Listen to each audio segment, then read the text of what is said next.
Muy buenas noches y muy bendecidos a todos nuestros queridos hermanos que están en este lugar. También un saludo cordial a toda la audiencia que ve nuestros videos a través de YouTube en el canal engraciatv.com y también en texaltamosdios.org. En esta noche es una noche muy especial y en esta noche celebramos, vamos a estar en noche de repaso y noche de taller de predicadores. No sé cuántos han venido preparados de los predicadores para talleres. Si nadie trajo un pensamiento, no hay problema. Hay un repaso que estamos haciendo en esta noche y un recuento breve que vamos a hacer acerca de todos los estudios que hemos hablado durante este periodo de 12 gloriosas semanas que han pasado ya. Han pasado 12 semanas ya. Amén. En esta noche también quiero dar gracias a todas las personas que laboran en el ministerio y que trabajan para que todas estas transmisiones sean posibles. Agradecemos su cooperación. El volumen 4 fue un volumen muy especial y es un tema es un volumen que contenía muchos temas interesantes. Yo tengo una pequeña gráfica que voy a poner en pizarra ahora. Y simplemente para que usted recuerde las fechas y los estudios que se presentaron. Este volumen 4 comenzó el 9 de abril del año corriente, el 9 de abril. Y el primer tema que presentamos fue el don de la fe. No sé cuántos de ustedes se acuerdan de ese tema del don de la fe. Fue un tema donde hablamos que la fe es un don, pero hablamos que la fe tiene patitas. Dijimos que la fe crece y la fe mengua, ¿sí? Y entonces hablamos de un período en específico en la historia donde después de la resurrección de Jesucristo, Él entregó el don de la fe, que cuando el apóstol Pablo nos habla, nos dice de aquella fe que iba a ser manifestada. Y obviamente la fe cambió del viejo pacto al nuevo pacto en el aspecto de que ya Dios había consumado muchas cosas, muchas promesas y había establecido un nuevo pacto donde ya no andamos por vista, sino que ahora andamos por fe, llamando las cosas que no estamos viendo como que ya son, ¿verdad? Nosotros a veces decimos las cosas que no son como si fuesen. Cambie el si fuesen a ya son, porque si fuesen es un infinito perfecto que no dice si todavía está hecho. Las cosas que no son como que ya son. Usted tiene que mirarlo de esa forma. Amén. Y entonces el segundo tema que presentamos fue diversos aspectos de la fe, donde ahí fue que explicamos acerca de cómo funciona la fe, cómo es que trabaja la fe, qué variables son los que controlan y los que afectan la fe, porque la fe es afectada en forma nociva o en forma positiva, ¿no? La fe tiene que ser probada. La fe, usted va creciendo en esa fe.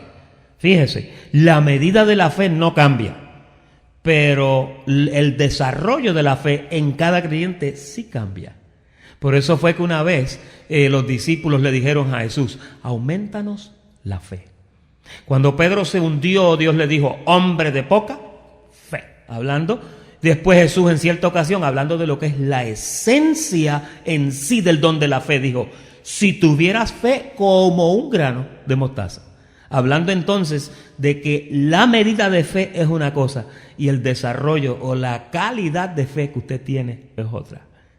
No sé si ustedes recuerdan aquel centurión romano que tenía al siervo enfermo y Jesús le dijo, pues yo voy a ir y lo voy a sanar. Y el centurión le dijo, mira, yo como tú soy hombre de autoridad. Un centurión tiene a cargo 100 hombres, 100 soldados. Él dijo, mira, yo le digo a este ve y él va y al otro ven y viene. No se va a ver bien que tú entres a mi casa. Y entonces después le dijo, di la palabra de aquí mismo y mi mozo sanará. Y cuando dijo eso, oye, Jesús dijo una expresión que esa todavía reverbera, todavía está vibrante. Y fue que dijo, de cierto os digo que ni en Israel he hallado tanta fe. ¿Se da cuenta? La fe se desarrolla en ti y entonces se puede llamar tanta fe. Tú le puedes llamar tanta fe o le puedes llamar gran fe. Por ejemplo, a la mujer cananea, cuando Jesús vino a su casa y le dijo, no te es lícito dar el pan de los hijos a los perrillos. Ella le dijo, pero es que yo no le estoy dando la comida de los hijos. Los perritos están comiendo de las migajas que caen de la mesa. Y él la miró y le dijo, oh mujer, grande es tu fe. Esas expresiones son expresiones del don de la fe, donde usted analiza eso. Fue un estudio muy interesante. Nosotros recibimos testimonios de ese estudio porque la fe es lo que tú y yo necesitamos trabajar, desarrollar para que crezca y se manifieste en nosotros. Luego hablamos acerca de bautizados en su muerte. Y entendimos en ese estudio que la muerte de Jesucristo y la sepultura se considera en el lenguaje paulino y en el lenguaje de la Escritura como un bautismo. Por eso el apóstol Pablo, cuando habla de eso en Romanos 6:3, dice que fuimos bautizados en su muerte. Hablando de eso, bueno, ese fue un estudio que tuvo bastante material interesante. Y luego el pastor Nerio Álvarez nos trajo un estudio, pero aquel estudio estuvo excelente, de lo que es la benignidad y la bondad. Benignidad y bondad. Y nos habló de cómo estos dos frutos trabajan en conjunto. Son como las dos ruedas grandes de un tráiler a la parte de atrás. Sostienen mucho de lo que es el firmamento del creyente, ¿no? Y la benignidad y la bondad van mano a mano. En ese estudio aprendimos eso. Después hablamos acerca de los diversos aspectos del bautismo. ¿Se acuerdan ese? Y en los diversos aspectos del bautismo estuvimos hablando de muchas de las preguntas que circundan en las mentes de los creyentes con respecto al bautismo. Hay creyentes que quieren saber si todavía se deben bautizar en agua, ¿no? Y llegamos a la conclusión de que si un creyente se bautiza en agua, igualito de bendecido que estaba cuando lo mojaron, así igualito de bendecido sale cuando sale de las aguas bautismales, porque lo que Dios te iba a dar fue en el bautismo de su muerte. Ahí tú moriste con él. Si uno murió, todos murieron. Y allí fuimos todos bautizados. Ese fue un estudio que estuvo bastante interesante también. Luego pasamos a otro ámbito. Y en ese otro ámbito hablamos de las dos palabras que le paran los pelos a la gente. Arrepentimiento y reconciliación. Y nosotros explicamos lo que es arrepentimiento y reconciliación. El arrepentimiento, llegamos a la conclusión de que debe estar presente en nosotros todos los días. Todos los días usted debe arrepentirse. ¿De qué? De cosas y de errores que usted comete. De ofensas que quizá usted le dijo a su cónyuge, a su primo, a su tío, o bajó el cristal del carro y abrió la boca y dijo algo. Porque el palmetto fue el culpable y el diablo. ¿Sí? Y entonces ahí aprendimos de que el arrepentimiento es una actitud, diga actitud. El arrepentimiento es una actitud que debe estar presente en nosotros y a usted nunca debe de costarle arrepentirse. El arrepentimiento diario es muy bueno. Y hablamos de que el arrepentimiento es constante, es variable, mientras que la reconciliación es un término un poco más profundo. Reconciliación significa volver a conciliarse, volver al lugar donde se estaba primero. Usamos el ejemplo clásico del matrimonio. Cuando una pareja quizás se separa por alguna cosa y ella se va y dice, me voy con mami. Tú eres malo. Y se va con la mamá. Y entonces después a las 2 semanas, te extraño mucho, mi amor. Y entonces vuelven. Pues es una reconciliación. Es volver al concilio. Hablamos también de que han habido 3 concilios en nuestras vidas, ¿no? ¿Se acuerdan? El concilio adámico allá en el Edén. ¿Sí? El concilio de la ley que hubo de los profetas. Y después el concilio de Jesucristo, donde Él nos reconcilió. Él estaba en el mundo reconciliándonos. Y en ese concilio es que estamos ahora. El apóstol Pablo dice, estando ya reconciliados. La reconciliación es firme y el arrepentimiento es diario, es variable y es muy bueno para ti. Ese fue un estudio que ayudó a mucha gente también. Nosotros recibimos algunos correos. Después nos movimos a los todos y los muchos. Y ahí entendimos que cuando la palabra todos y la palabra muchos se ve en la Escritura, cuando está hablando de redención, de salvación, no se salvan todos, se salvan muchos, pero esos muchos que se salvan son los todos. Y ahí le dimos para atrás y para adelante a esa terminología que a veces confunde a la gente porque la gente no estudia lo suficiente para saber que Dios dio su vida en rescate por muchos, dice Isaías 53. En otro versículo decía, y él sabía que con su sacrificio había de traer muchos a la gloria. Dios derramó sangre por muchos. Pero entonces hablamos de que ni uno de los que el Padre le dio se pierde, sino que todos iban a ser salvos. Y esa terminología la explicamos ahí. Después hablamos del reino y del paraíso.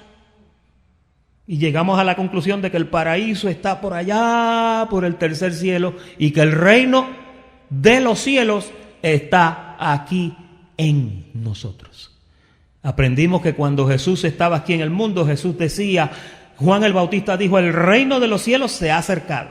Jesús después dijo, el reino de los cielos no se ha acercado, el reino de los cielos ahora entre vosotros está.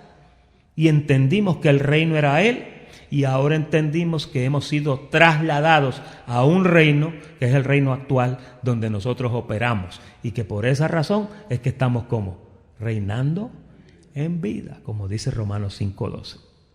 Y después hablamos de diversos aspectos del reino, porque el reino tiene muchas avenidas. Y hablamos de cómo se puede desheredar el reino. El reino es una posición donde Dios te pone, pero tú puedes salirte de ella. Hay cosas que te pueden sacar de ella. Y entendimos que el reino no es la salvación. ¿Ok? La salvación es gratuita por gracia, pero el reino, ahí hay recompensas, ahí hay pérdida de recompensas, ahí puede sufrir la persona pérdida y terminar siendo salvo, así como por fuego. Como dice 1 Corintios 5 o 3, el 3 o el 6, el 7. Y el caballero aquel, Tito, ¿se acuerdan en 1 Corintios 5:5 que Pablo dijo, entregarle el cuerpo a Satanás a fin de que su espíritu sea salvo en el día del Señor? Ahí tienes uno que quizá perdió el reinado, aunque heredó su salvación. Se salvó por las telas de los dientes. Usted no quiere salvarse así. Usted quiere entrar ¿cómo? Con amplia y generosa entrada. Usted quiere entrar con muchos talentos. Usted quiere entrar como obrero útil, como obrero que no tiene de qué avergonzarse, sino de que traza y usa bien la palabra.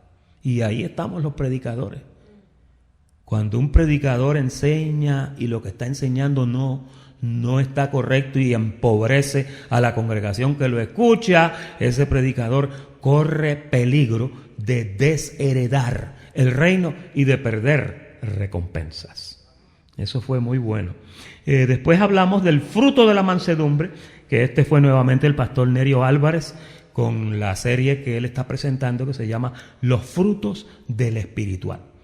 Y él enseña cómo la gente dice los frutos del espíritu. Parece una bolsa, una cornucopia. ¿Saben lo que es una cornucopia? Es un cuerno así grande que se ve en Thanksgiving, que está lleno de frutos de todas clases. Eso es una cornucopia porque parece un cuerno de maguey y está lleno de frutos. Pues yo pensaba que los frutos del Espíritu eran una cornucopia llena de frutos y que eventualmente el Señor me los iba dando uno a uno, pero después aprendí que todos esos frutos ya están porque son del Espíritu, pero ¿dónde se manifiestan? En el espiritual. El espiritual es el que los manifiesta. ¿Y dónde se manifiestan los frutos? En la carne visual. Ahí es donde usted ve la mansedumbre, ahí es donde usted ve la benignidad, ahí usted ve la bondad. todos los frutos del espiritual se ven por la carne. ¿Sí? Le doy la vuelta a la moneda. ¿Por dónde se ven los adulterios y por dónde se ven las malas cosas que la gente hace? Se ven por la carne también. Entonces nos enseñaron a entrenar el burrito y a llevarlo ahí, quizás no a batazo, pero a llevarlo tranquilito ahí con una soguita, tranquilito, el burrito sabanero, para que no se salga de sitio. Porque la carne, usted no puede confiar en ella. Si usted confía en la carne lo ahorca a usted y le quita la recompensa. Y carne no es el cuerpo, carne es la ciencia caída que está en nosotros, el alma, esa alma viciada que aprendió todo ese montón de cosas malas en el Edén. Pastor, mi alma es mala. Si tú no te cuidas de ella, mira, es más mala que el diablo. Pero si tú la enseñas, tú la puedes enseñar y la puedes llevar. Aquí estamos pastoreando a tu alma. Hay gente, usted ha oído predicadores que dicen, no, yo le estoy hablando a tu espíritu. A tu espíritu yo no tengo que hablarle si está perfecto. A quien yo tengo que hablarle es a tu alma. Una vez Jesús dijo, oh almas adúlteras. En otra ocasión el profeta dijo, el alma que pecare, esa morirá. Y el escritor de Hebreos dijo que la función de los pastores, Dios puso pastores que pastorean vuestras almas. Y en otra ocasión dijo, si esos pastores no hacen un buen trabajo, miren, tienen que hacer lo bueno como que ellos darán cuenta de vuestras almas. Así que hay que cuidar el alma. Nosotros hemos hablado del alma, ¿sí? De lo que no habíamos hablado era de la sangre, ¿verdad? De la sangre. Conociendo a Jesús, ese fue el tema número 11. Y ahí entramos a un área tan y tan rica, tan bonita. Yo no sé cuántos de ustedes cambiaron de velocidad en su caminar espiritual con eso. Usted comenzó a amar a Jesús, amarlo. Enseñamos cómo Dios mismo decía, mi amado es señalado entre 10,000. Y aprendimos allá en Juan 17 cuando Jesús oraba, que Jesús decía, Padre, para que sepan que tú desde el principio me has amado. Y entonces aprendimos a amar a Jesús, a no irnos en contra de Jesús y a no hablar derogatoriamente de Jesús. Cuando usted habla de Jesús, usted se quita la sandalia, el gorro, usted dice usted y tenga, y usted lo respeta desde que se gestó en el vientre de la Virgen María hasta que ascendió al cielo en gloria. Cuando lo mire, mírelo dentro de esos 33 años y medio. Y el último estudio que estuvo buenísimo, cuando hablamos de si a Cristo conocimos según la carne, ya no lo conocemos así. Aprendimos a cómo trazar esa lectura escritural y a cómo venir viendo que es necesario verlo en todas las etapas para no conocerlo solamente en una etapa. Si a Cristo conocimos solamente en una etapa, entonces estamos mal. El otro pasaje, ¿se acuerda que decía? Si en esta vida esperamos solamente en Cristo, somos los más dignos de lástima. Bueno, si esperas en Él viéndolo quizá ensangrentado o viéndolo en alguna etapa de su peregrinaje, pero cuando ves el retrato completo desde allá hasta allá, principio a fin, alfa y omega, ahí te das cuenta que tú no eres digno de lástima, sino que Dios te ha puesto ahí para que tú seas glorificado con esa gloria que Él te dio. Fue un volumen muy bonito. ¿A cuántos les gustó? Estuvo muy lindo y todos estos estudios están en el internet para los hermanos que nos ven a través de YouTube, a través de Engracia TV y a través de texaltamosdios.org. Si usted quiere escribirnos, puede hacerlo mandando su correo a info@texaltamosdios.org. Si está interesado en escribirme personalmente a mí para alguna pregunta, escriba a eladio@texaltamosdios.org y yo con mucho gusto le contestaré o trataré de contestarle su pregunta. Si no se la puedo contestar, usted me regala un tiempito hasta que yo le consiga la respuesta. Bien, la Biblia habla de muchas cosas que vamos a estar un poco más tarde hablando de este tópico, pero usted lee cosas en la Biblia de todo tipo. Entonces, la persona que no sabe distinguir lo que son verdades doctrinales y verdades circunstanciales. Si la persona no sabe distinguir esas cosas, pues ¿qué pasa? Que se mete en problemas, o posiblemente una lectura bíblica puede lanzar a esa persona a una confusión o a una mala interpretación. Y en esta noche queremos hacer alusión a ese misterio que hay en las Escrituras. Y para esto está con nosotros nuestro amado pastor Nerio Álvarez.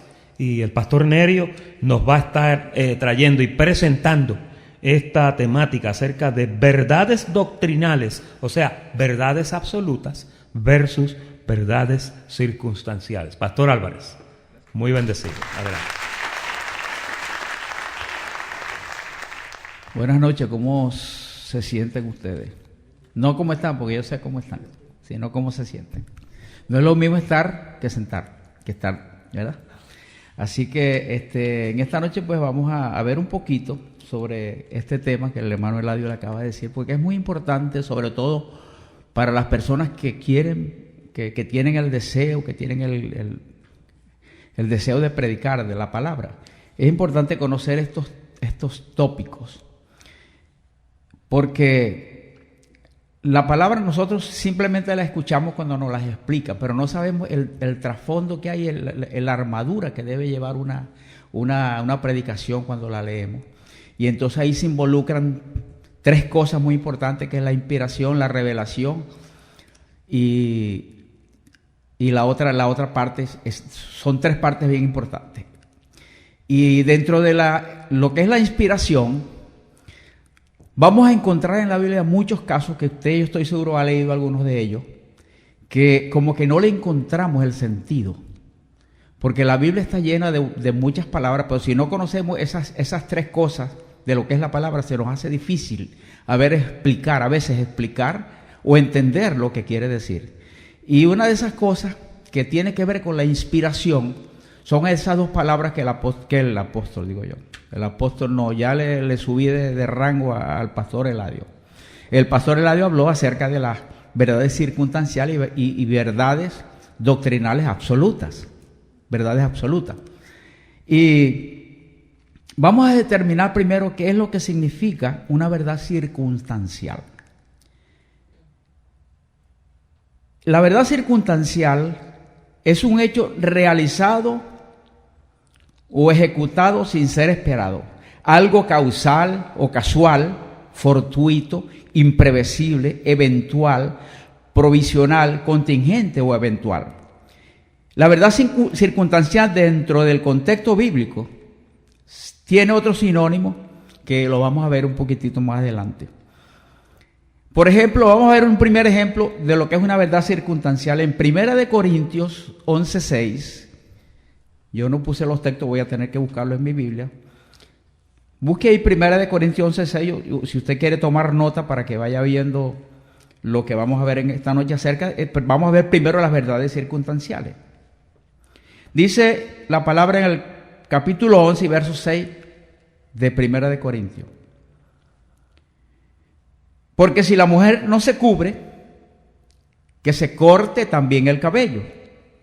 Y si le es vergonzoso, tenga presente esa palabra, si le es vergonzoso a la mujer cortarse el cabello o raparse, tenga en mente eso de la palabra raparse, que se cubra.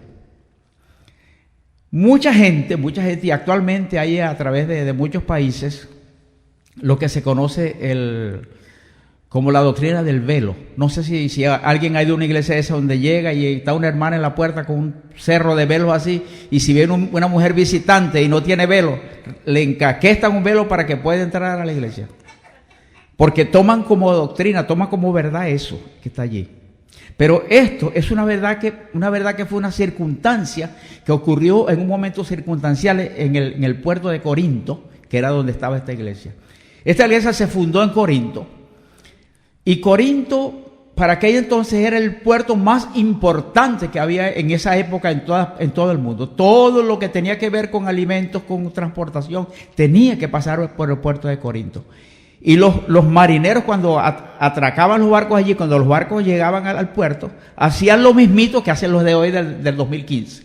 Se bajan en la noche después que trabajan y se van a la calle a buscar prostitutas y a tomar licor. Exactamente eso hacían. Entonces se forma en este puerto un lío porque los marineros bajaban y le caían a todas las mujeres que veían. Mira, entonces el gobierno de turno en ese momento, ahí en ese puerto de Corinto, que era un puerto de Grecia, sacaron una resolución. Entonces decía que las mujeres que se dedicaban a la prostitución, que es una profesión más vieja que Matusalén, para que sepan, no la inventaron ayer ni anteayer. Bueno, sí, más o menos. Entonces vino y sacaron ese decreto y dijeron: a la mujer que se dedique a la prostitución tiene que venir aquí a esta oficina, tiene que registrarse para hacerle exámenes médicos para que no vaya, porque también había enfermedades, para que sepa. Sabemos si había SIDA, no se sabe, pero había enfermedades. Entonces la mujer tenía que tener un control sanitario. Y además de eso, para que fuera reconocida como prostituta por los que las quisieran invitar, tenía que raparse el cabello al coco, brillante, con un pañito, y se lijaban así para que se le viera brillante la cabeza. Entonces los marineros, cuando llegaban, no tenían que molestar a una dama que pasara por ahí, sino que allá va la pelona, y le llegaban a la pelona: vámonos, no hay problema, porque era la identidad y era la ley. Entonces, ¿qué es lo que pasaba en ese momento? Que estas mujeres, cuando la iglesia de Corinto se abrió allí, Pablo puso esa iglesia, estas mujeres comenzaron a convertirse, entre comillas, ¿no? Comenzaron a entender la palabra y a creer en Jesús. ¿Y qué sabe lo que pasó? Que ellas iban a la iglesia y se sentaban. Entonces las mujeres griegas que iban allí, que Pablo dice por ahí, Pablo en otra carta a Timoteo, que no sea de peinados ostentosos, ni que ellas parece que iban a modelar ahí en las cosas de moda que habían en aquella época. No sé si estaba Jennifer López la moda, no sé, pero se vestían de peinados y eran bien vistas en esas iglesias. Y entonces cuando estas pelonas empezaron a entrar a la iglesia, estas son prostitutas, y entonces se forma un lío en la iglesia, que no era raro que la iglesia de Corinto tuviera un lío. La iglesia de Corinto yo creo que no tuvo paz nunca, eso eran líos y líos. Esas dos cartas que usted ve, ese es Pablo hablándole a la iglesia con los problemas que le presentaban, porque Pablo estaba preso en Roma cuando él escribió esta carta. Él no podía estar ahí. Entonces, mira, Pablo, pasa esto, y pues mira, hagan esto y esto. Y Pablo estuvo siempre disgustado con esa iglesia, porque esa fue la primera iglesia que él fundó. Y lo pusieron preso, y esa iglesia se desbarajustó, como una que conocimos nosotros aquí. Y viene entonces el problema. Y entonces le dicen a la mujer, le dicen a Pablo: ¿qué hacemos? Mira, las mujeres se están convirtiendo al Señor y nosotros no podemos hacer nada. ¿Cómo las votamos si ellas son mujeres que se ve que aman al Señor y dan su siembra? ¿Qué hacemos? Entonces Pablo les envía a decir esto: que la mujer que está rapada, que se ponga un velo mientras le crece el cabello. Esa es toda la verdad. Era una verdad circunstancial que Pablo la resolvió de un plumazo. Entonces, si usted coge esto y hace una doctrina, usted está matando, haciendo cosas que no son. Por eso es importante conocer, y la Biblia está llena de estas verdades circunstanciales. No solamente aquí, sino también en el Antiguo Testamento. Por eso que tenemos que ser, como voy a quitarle al pastor Eladio esta palabra de él que dice, tenemos que ser predicadores doctos. Eso es lo que el pastor dice, muy acertadamente. Entonces tenemos que saber, cuando no veamos algo ahí, tenemos que saber el entorno, qué es lo que está pasando, por qué está pasando eso ahí. Y eso era lo que estaba pasando ahí. Eso fue la famosa doctrina del velo. Todavía hay iglesias que hacen eso. La iglesia católica, las mujeres se tienen que poner un velo porque dice ahí que la mujer tiene que ponerse un velo.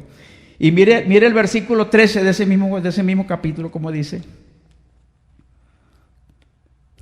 Dice: igual vosotros mismos, es propio a la mujer que ore a Dios sin cubrirse la cabeza. Esto era en el Antiguo Testamento. La naturaleza misma no os enseña que al varón le es deshonroso dejarse crecer el cabello. ¿Por qué? Porque en esa época los homosexuales tenían el pelo aquí. Una verdad circunstancial. Y después dice, por el contrario, dice, a la mujer dejarse crecer el cabello le es honroso, porque en lugar de ¿qué? De velo le es dado el cabello. porque está hablando de esas mujeres, de las pelonas, la pandilla de pelonas entraban ahí, imagínense, 10, 15, se sentaban, me imagino, en una sola fila para que, ¿sabes? Para que la gente no hablara de ella, pero Pablo le dio solución a este problema. Y las mujeres se ponían su velo y el pelo creciendo, cuando el pelo lo tenían largo, pues se quitaban el velo y punto, se acabó el negocio. Pero no es una verdad como para hacer una doctrina. Una de ellas, primera de Pedro 3:3. El apóstol Pedro que tanto lo criticaron, pero bueno, ya sabemos ya nosotros que el apóstol Pedro fue un gran hombre, Yo creo que los 12 apóstoles del Señor fueron grandes hombres.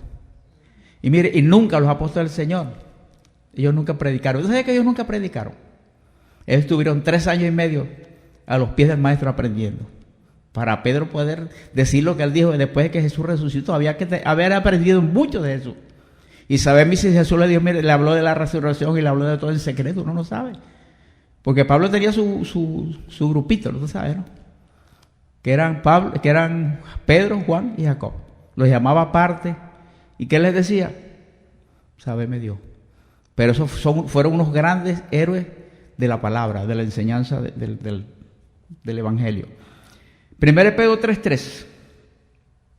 Mire como el apóstol Pedro, me imagino si el Pedro le está hablando a la misma iglesia de Corinto, porque esa iglesia era famosa en aquella época.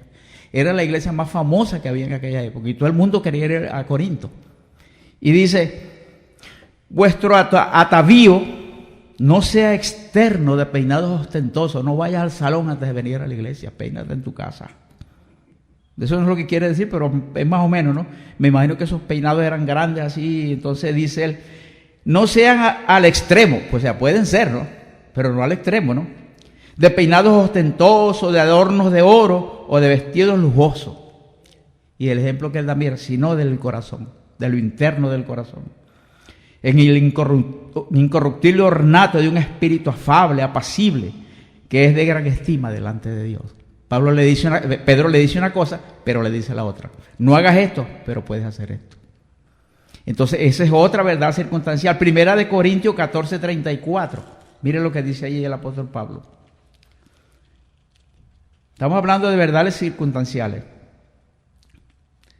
Primera de Corintios 14:34. Mire cómo dice. Esta es otra doctrina que también lo usan muchas iglesias, que las mujeres callen en la congregación. Pero sin embargo, Pablo dice eso, pero Pablo dice, mira, salúdame a Evodia y a la iglesia que está en su casa. Quiere decir que él apoyaba el ministerio de la mujer. Y déjeme decirle, después que Pablo estuvo preso, las personas que más ayudaron a Pablo fueron las mujeres. Pero sin embargo, ¿qué dice? La mujer calla en la congregación. Esta es una verdad circunstancial porque a las mujeres de Corintios eran bla, bla, bla, bla, bla, bla, bla, bla, bla, bla, bla, y no dejaban escuchar. Y cállese y cuando llegue a su casa pregúntale a su marido, pero usted no puede hablar en la congregación. Él no está diciendo que la mujer no podía predicar en la congregación, porque él da ejemplo de que hay mujeres, dice que lo ayudaron en el evangelio y hay una diaconisa y él habla más de las mujeres que de los mismos hombres. Y de ahí salieron, sí. De ahí hay doctrinas de eso. Que fíjese, hay una doctrina, el doctor Ortiz creo que tenía esa iglesia, que las mujeres se sentaban de este lado y los hombres de este lado. Yo una vez estuve predicando en una iglesia en mi país y yo me quedé asombrado. Y yo, ¿qué es esto? Entonces me dijo el pastor, no, es que dice la Biblia que la mujer calla en la congregación y que se le pregunta al marido. Yo no sé si pondrían un talibán así para que no viera, porque no se viera, porque si va a estar en la iglesia y no va a poder hablar y va a tener que ir a la casa para que el marido le diga lo que predicaron, ¿a qué vinieron? ¿Ah? Muchachos, uno le hace una esposa en esta época eso y lo botan a uno. Divorcio con él. Esa es otra verdad circunstancial. Mire, las mujeres callan en la congregación porque no le es permitido hablar, sino que estén sujetas, como también la ley lo dice. Y si quieren aprender algo, que pregunten en la casa a su marido, porque es indecoroso que una mujer, fíjense la palabra indecoroso, que una mujer hable en la congregación, y más si está pelona. Esa es otra verdad circunstancial. Nomás le traje esa porque es que hay muchas verdades circunstanciales. Hay una verdad que está, déjeme si la tengo aquí a mano, que está en Segunda de Crónicas. Y esta se la voy a dejar para que usted la estudie en su casa porque es muy larga. Segunda de Crónica, donde está la divina de Endor. Segunda de Crónica.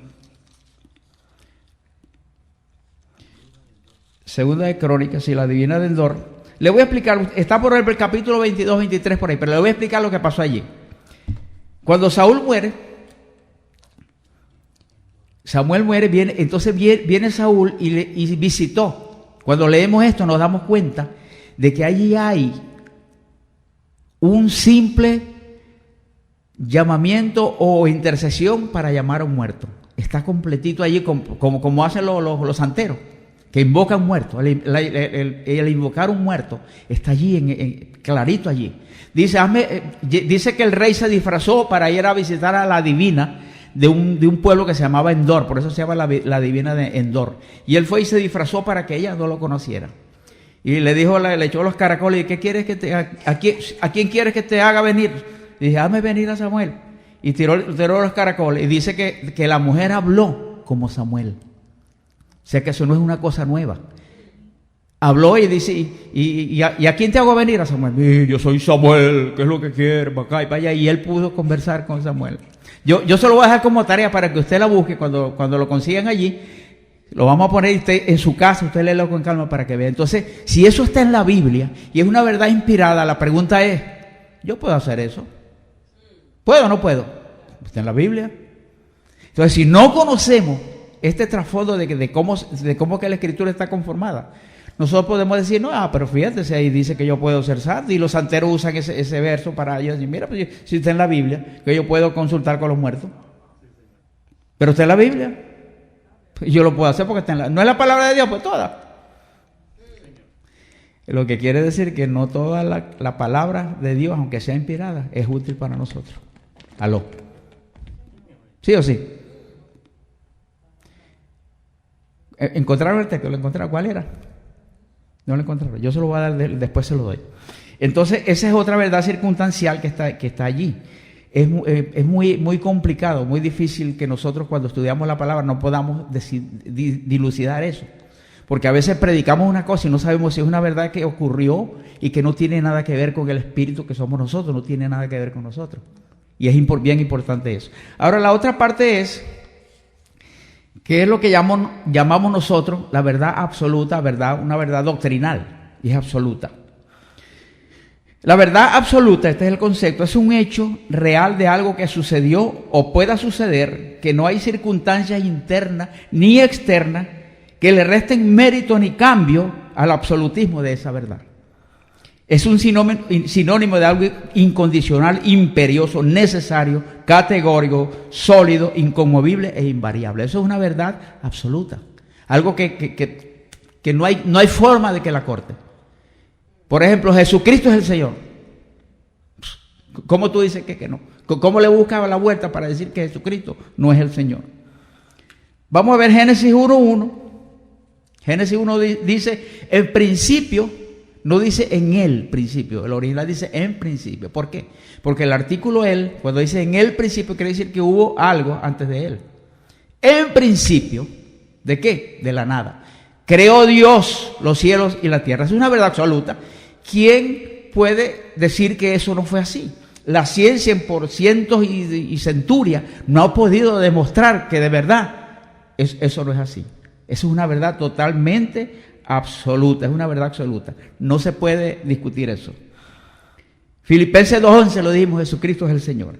Esta es una gloriosa verdad que puede tener sus detractores, pero no admite discusión como una razón poderosa de una verdad absoluta. Hay gente que dice que Jesucristo no existe. Para ellos no existe. Pero esto es una verdad absoluta de que sí existe. Cristo Jesús, Jesucristo, Jehová, el Señor, son lo mismo. Son Jesús, el de Nazaret. Romanos 4:25, otra verdad absoluta. Jesús fue entregado por nuestras transgresiones y resucitado para nuestra justificación. Usted le pregunta a alguien aquí si sabe lo que pasó con Jesús y hasta el más pequeñito de cualquier parte del mundo sabe que Jesucristo llegó a la tierra, que murió, que fue crucificado y que resucitó.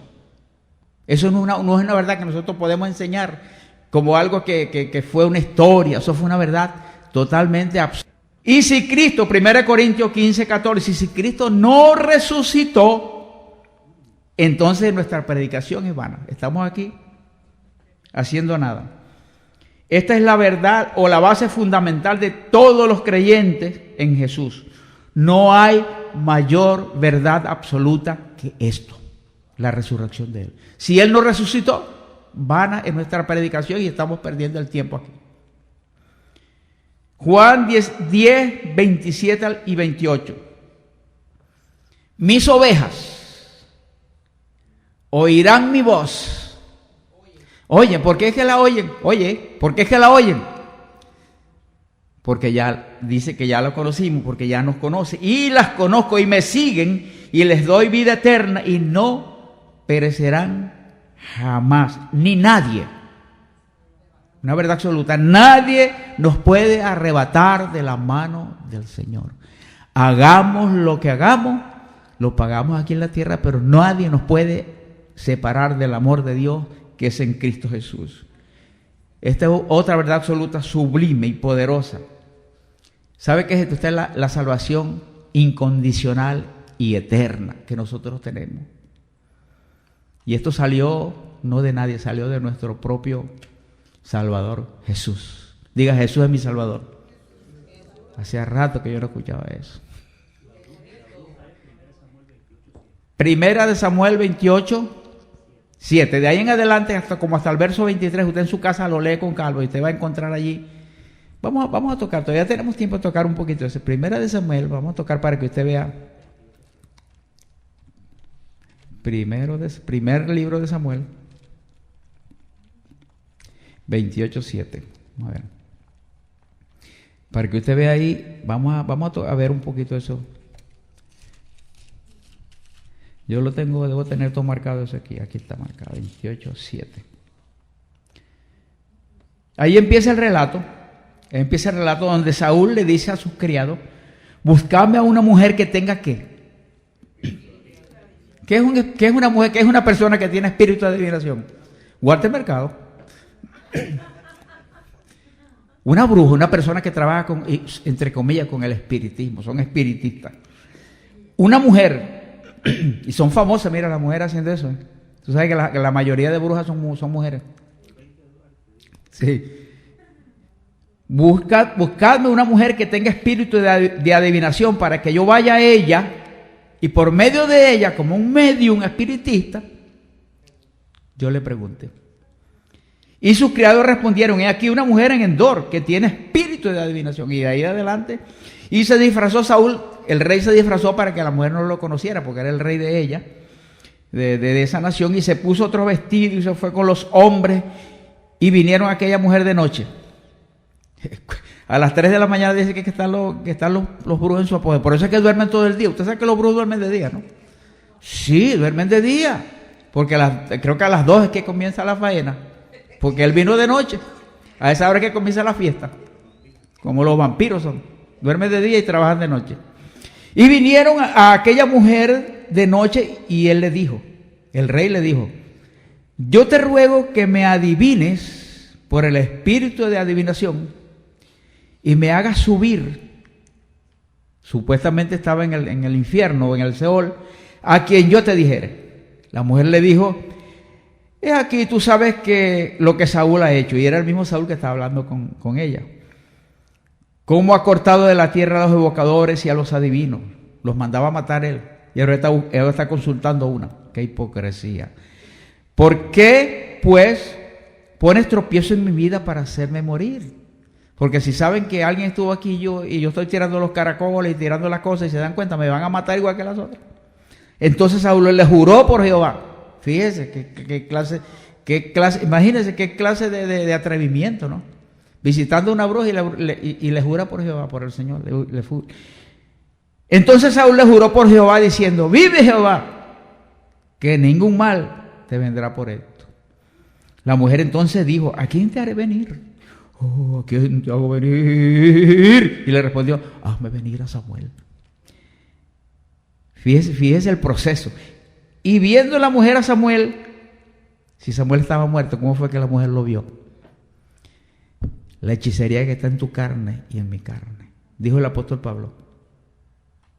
Si yo me meto hechicero y cualquiera nos mete, podemos ser unos tremendos hechiceros, porque eso, la materia prima está en nosotros, la semilla está en nosotros. Y dice ella, y vino y viendo la mujer a Samuel, clamó a alta voz y habló a aquella mujer a Saúl diciendo, ¿por qué me has engañado? Gritó, ¿no? Yo no voy a gritar, pero ella gritó. Pues tú eres Saúl. Y el rey le dijo, no temas. ¿Qué has visto? Y la mujer respondió, a Saúl. Y he visto dioses que suben sobre la tierra. Y ahí viene el poco de mentiras que le dijo al rey. Entonces la pregunta es, si esto está en la Biblia y fue inspirado por Dios, yo puedo hacer esto, porque está en la Biblia, pues, tengo apoyo bíblico, ¿sí o sí? Pero resulta que cuando nosotros conocemos que las verdades que son circunstanciales, nosotros entendemos que no podemos hacer esto. Así de sencillo. Por eso hay que tener mucho cuidado cuando nosotros estudiamos, cuando leemos, veamos qué es lo que está pasando. Y para eso tenemos que tener un conocimiento extrabíblico, por ejemplo, de saber qué era lo que sucedía en ese país, quién era el rey, por qué era lo que estaba pasando, o los entornos que pasaban ahí, como en Corintios, que era un entorno natural que estaba pasando en la ciudad y afectó a la iglesia. Y entonces esa cosa que se puso ahí, que se convirtió en una verdad circunstancial, quería dañar la iglesia, pero Pablo le puso un coto. Pero quien le tiene que poner coto a todas estas cosas que están allí, son muchas que hay, muchas en la Biblia. Somos nosotros como estudiosos doctos, como dice nuestro pastor Eladio, de esta palabra. Así que yo y al hermano Eladio y todos los que estamos aquí, le instamos que se metan a estudiar, a escudriñar. No se conforme con lo que ven aquí, no se conforme, sean como los bereanos. Que usted me llegue mañana, hermano Negro, lo que usted dijo, encontré eso, yo quiero que usted me lo aclare, y si yo puedo, se lo aclaro, si no, se lo aclara el adiós. Pero tenemos que ser así, si no, no vamos a poder, hacer lo que queremos en nuestra vida como frutos del Señor para su gloria. Así que esta ha sido la intervención pequeña en esta noche. Les declaro bendecido con toda bendición y cuidado con las verdades circunstanciales, ¿ok? Bendecido.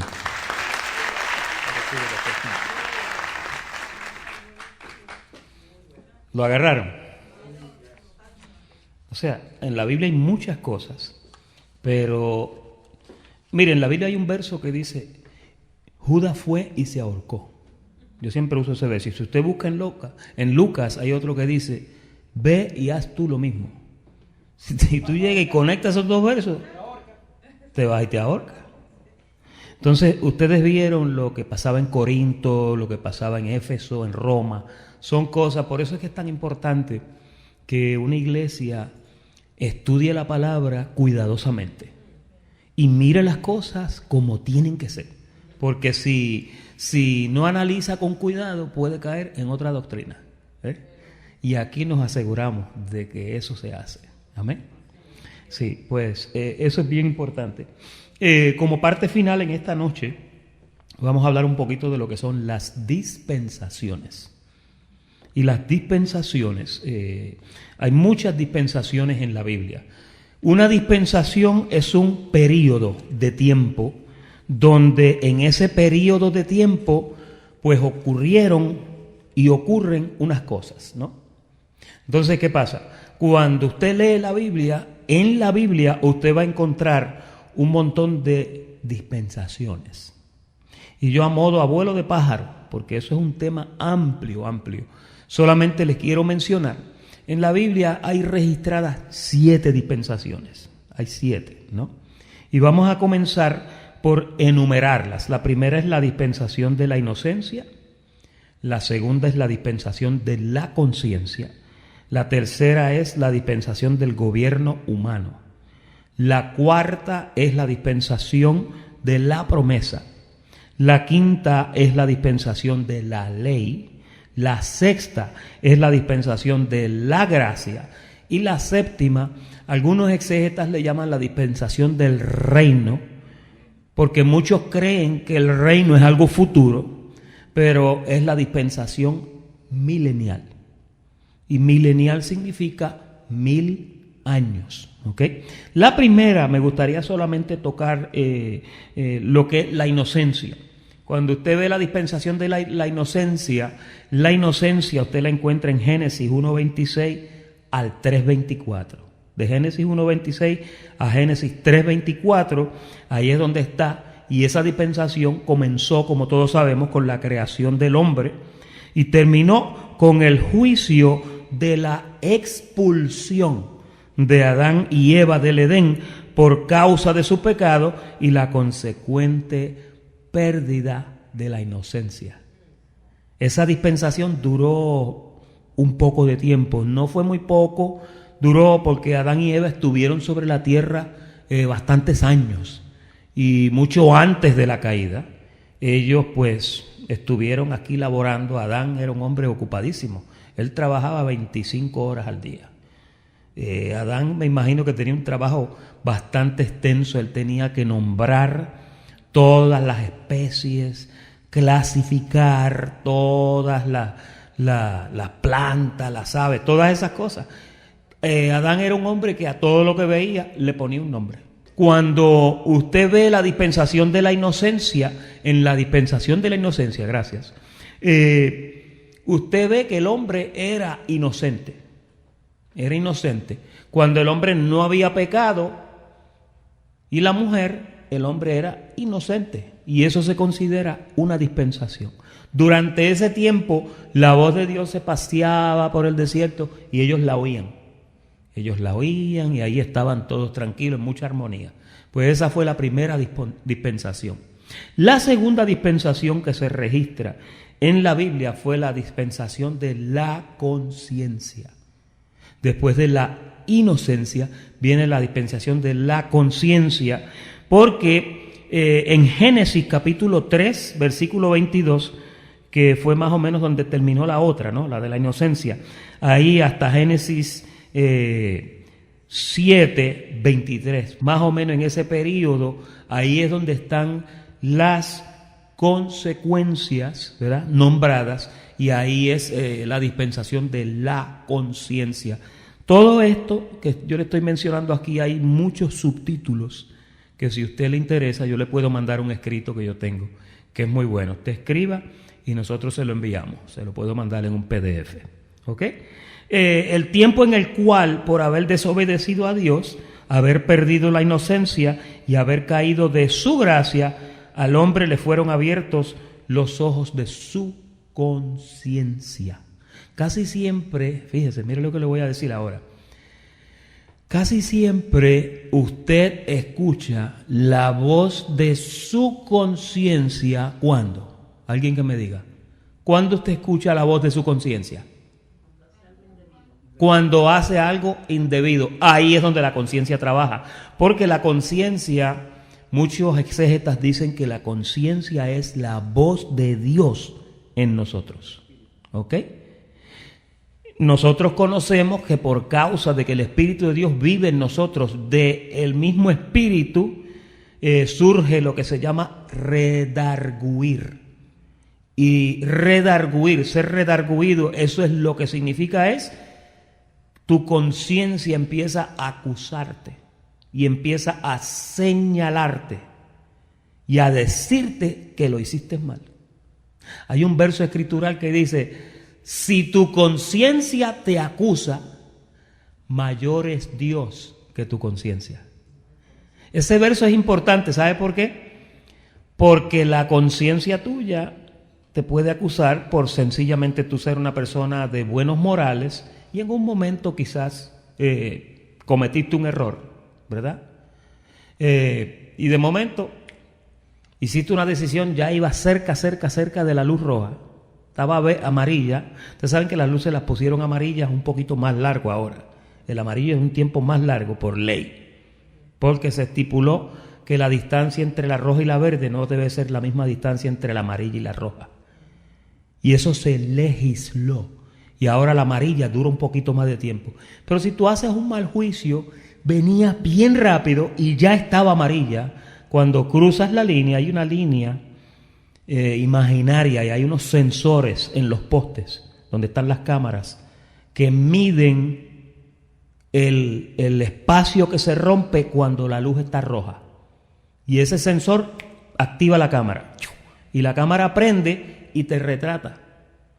Y entonces ahí posiblemente cometiste un error que en realidad venías demasiado de rápido.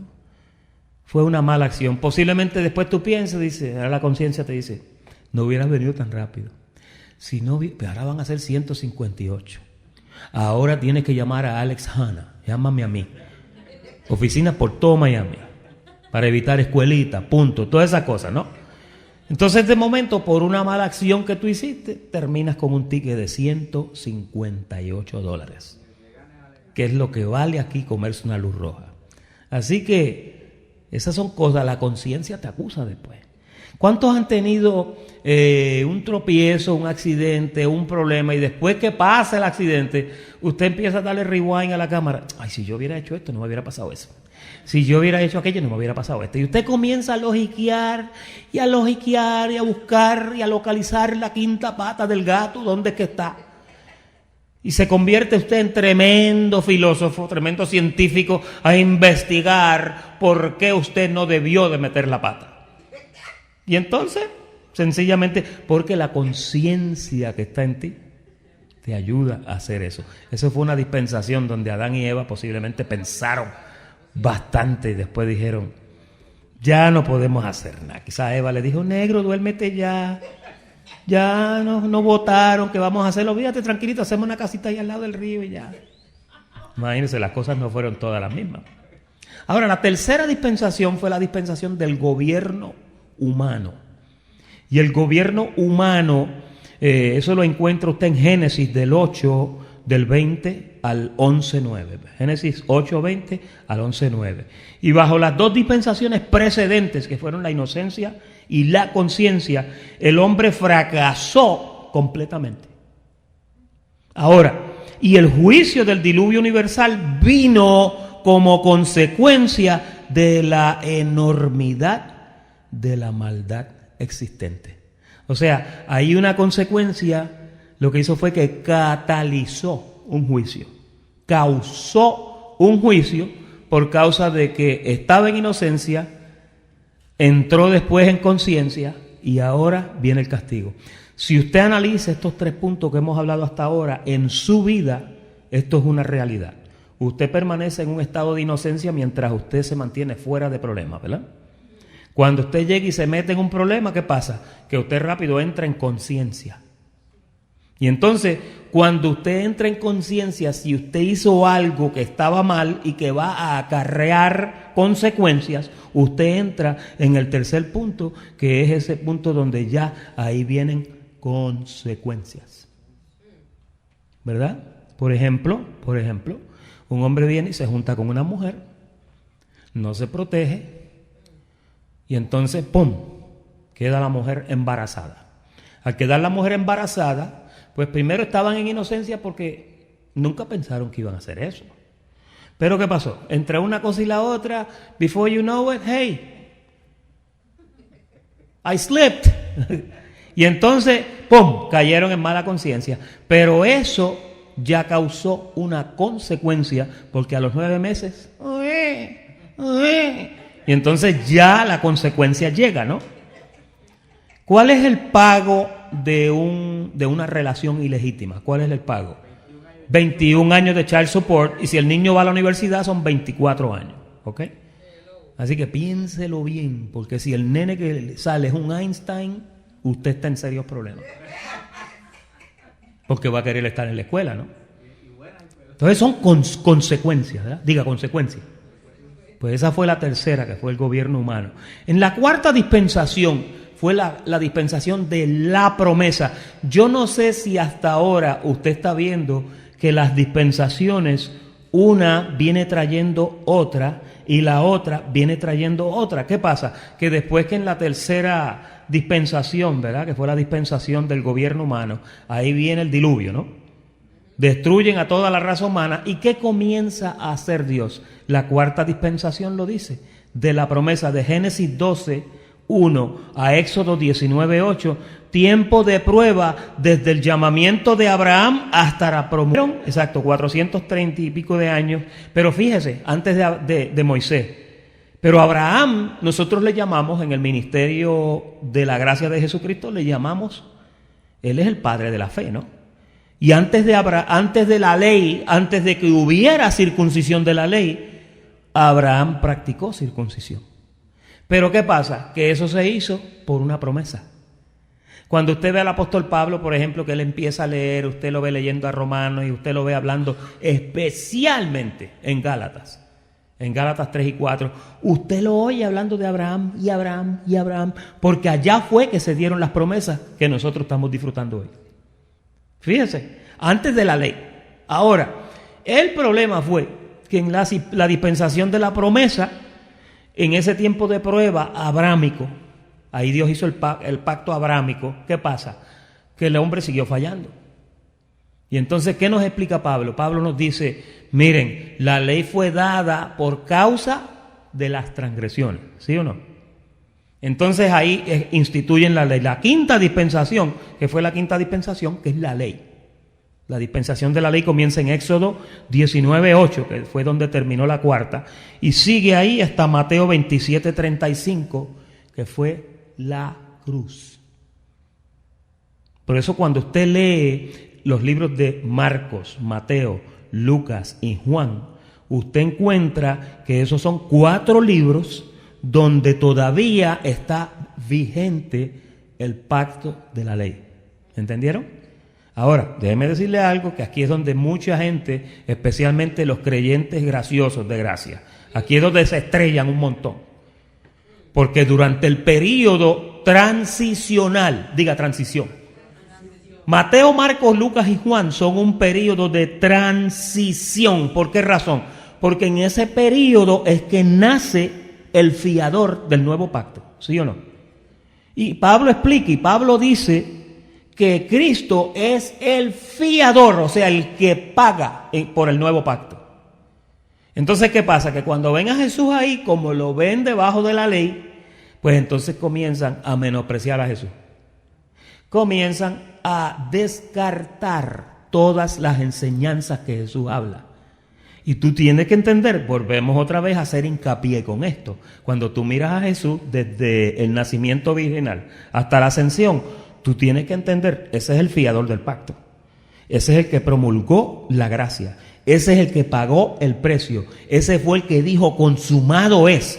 Y ese desde que vino era Dios sobre todas las cosas, Emmanuel, Dios con nosotros.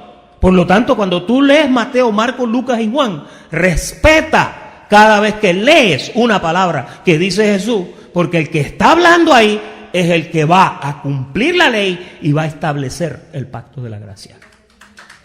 Eso merece un aplauso. Entonces, ¿qué pasa? Que ahí la gente tropiezan con la piedra angular. ¿Y tú sabes lo que te pasa cuando tú tropiezas con la piedra angular? Que la piedra angular, lo dice él mismo, el que tropiece conmigo, yo lo voy a aplastar. Lo voy a desmenuzar. Ninguna persona debe de tropezar con Jesús, que es la piedra angular. Porque la piedra angular te puede desmenuzar. Mira, la Biblia dice que la piedra que vino a ser cabeza del ángulo fue también piedra de tropiezo para los que no creyeron. Y ahí, dentro de esos que no creen, hay un montón de creyentes, hijos de Dios, que sencillamente se metieron en una iglesia donde estaba un hombre en un púlpito que no sabía lo que estaba hablando. Y entonces comenzaron a menospreciar al fiador del nuevo pacto. Estaba leyendo en el Reader's Digest de este mes de un hombre que iba corriendo, pero apurado en el tren, en la estación del tren, empujando a todo el mundo porque tenía una entrevista de trabajo. Y tremendos empujones. Y cuando llega a la entrevista, el que lo iba a entrevistar fue uno que él le dio un empujón y él se viró y lo vio cara a cara. La lección aprendida: levántate temprano, ten cuidado con quien tú empujas, todas esas cosas. Porque mira, a veces tú tropiezas con la piedra angular. Y Jesucristo te puede desmenuzar si tú tropiezas con Él. Él es lo mejor que hay. Pero la Biblia dice que es la cosa más horrenda caer en las manos de Él. Y entonces no podemos tropezar con eso. Esa dispensación de la quinta dispensación, la ley, duró hasta que Jesús dijo, consumado es, en Juan 19:6 o 18:6. La sexta dispensación es la dispensación de la gracia. Mira dónde empieza. La gracia es la bondad de nuestro Dios Salvador y su amor para con los hombres. Nos salvó no por obras de justicia que nosotros hubiéramos hecho. Y eso lo encuentras en Tito 3, 4 y 5. Pero cuando Pablo ya llega a la escena, ya la gracia está establecida. Cuando Pedro comenzó a predicar, ya la gracia estaba establecida. Sencillamente ellos no lo percibieron de la forma que se le dio a percibir al apóstol Pablo. Y finalmente, la séptima dispensación es la dispensación del reino. Mira lo que dice. El Padre, dándonos a conocer el misterio de su voluntad, según su beneplácito, el cual se había propuesto en sí mismo de reunir todas las cosas, ¿en quién? En Cristo, en la dispensación del cumplimiento de los tiempos, así las que están en los cielos como las que están en la tierra. ¿Quién establece eso? Eso lo establece Jesús. Eso lo establece Jesús. Él es el que lleva a cabo ese trabajo. Y estamos en la dispensación del reino, ¿ok? De la gracia, perdón, en la dispensación de la gracia. La séptima dispensación se le llama el reino, en muchas escuelas de pensamiento se le llama la dispensación milenial. Nunca hemos hablado de eso aquí, pero hay un período registrado en la Biblia donde se nos lee, se nos habla de eso en Apocalipsis 20 y Apocalipsis 21, que dice que cuando, en el capítulo 19, cuando se ve al verbo de Dios, un hombre que viene ensangrentado, con una ropa ensangrentada, en un caballo blanco, bajando con autoridad, y dice que se le llama, en el muslo tenía un nombre escrito, y el muslo decía el verbo de Dios. Pero eso ya pasó, obviamente, ¿no? Cuando usted lee Apocalipsis, casi todo está cumplido. Hay simplemente unas cuantas cosas. Una de ellas es el milenio. Y en la doctrina milenial y en la dispensación milenial, lo que esa doctrina enseña, obviamente, es que cuando Jesucristo ya vuelva a aparecer por segunda vez y comience y levante a toda su iglesia y levante a todos sus escogidos, en ese tiempo, después de eso, Él viene nuevamente a esta tierra en la que estamos y va a reinar 1000 años con nosotros. Nosotros vamos a estar con Él, reinando por 1000 años. Ahí dice la Biblia, Isaías le da un toquecito un poquito fuerte. Isaías dice, el lobo durante ese tiempo dormirá con el cordero. Durante ese tiempo Isaías dice, el niño jugará al lado de la cueva del áspid, que es una serpiente, y no le va a pasar nada. Porque es un periodo donde esa doctrina enseña que el mundo va a volver a un orden limitado por 1000 años. Y usted sabe cuántas generaciones caben en 1000 años. Y entonces durante esos 1000 años se enseña que la iglesia de Jesucristo y el pueblo de Israel reinarán con Jesús aquí en la tierra por 1000 años. Lo enseñan los testigos de Jehová, los pentecostales, los bautistas. Lo enseñan muchas diferentes denominaciones, ¿no? Entonces, en ese tiempo, eso va a durar 1000 años. Esa es la dispensación milenial, porque después de esa dispensación, ahí entonces es que viene el cielo nuevo y la tierra nueva que se prometieron. Pedro lo habla, Pablo lo habla y lo habla Juan en varios de sus libros. Así que esa es la séptima dispensación. Con esto los dejo en esta noche. Ha sido una noche bastante agradable, ¿no? Hemos hablado un poquito de todo. Esperamos que se animen los predicadores. Para la semana que viene estará con nosotros el pastor Carlos Estero y su esposa van a estar aquí. Yo quisiera que 2 o 3 de esos predicadores que quieren preparar un tema de 15 minutos basado en cualquiera de los estudios que hemos presentado, que lo hagan para así nosotros gozarnos escuchándolo. Ese es el estudio o el repaso de esta lección o volumen 4. Les damos muchas gracias por su atención y los declaramos bendecidos con toda bendición. Buenas noches.